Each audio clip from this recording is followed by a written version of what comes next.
అమ్మా నీ కలలే నా కంటి పాపలైనవని, నీ ప్రాణం పణం పెట్టి నాకు పురుడు పోశావని,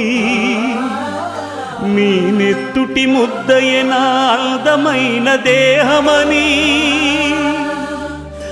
బిడ్డ బతుకు దీపానికి తల్లి పాలె చమురని తెలియనైతి తల్లి, ఎరుగనైతి నమ్మా, కడుపు తీపినే హేళన చేసిన జులాయిని, కన్న పేగు ముడిని తెంపి వేసిన కసాయిని, మరచిపోయి కూడా నన్ను మన్నించొద్దమ్మా, కలనైనా నన్ను కరుణించొద్దు.